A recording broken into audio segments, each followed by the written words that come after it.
jihad is mentioned in the Quran about 41 times. The words mercy, peace and compassion are mentioned about 355 times. Yes, come in.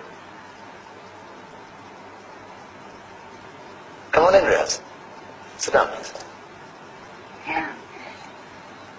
Contrary to popular belief in most Western cultures, Islam is a religion that preaches peace and tolerance. Yes, Patricia. If Islam truly is a religion that preaches peace, then how come the world's most troubled spots, the West Bank, Afghanistan, Pakistan, Iraq, they're all plagued with Islamic terrorism? Well, that depends on your definition of terrorism. Some might argue that the U.S. invasions of countries like Iraq and Afghanistan are also acts of terrorism. No, those were acts of war to get rid of despotic regimes. Or a means of getting at a country's oil. Conspiracy theories. Well, yeah. Yes, please. Go ahead, Riaz. Mr. Khan is right. I mean, if we're talking about terrorists, the world's biggest terrorists are the white superpowers. Come on now. No, really, stop and think about it. Explain 9/11. Okay. Do you know how many people died in the Twin Towers strike? Around 3,000.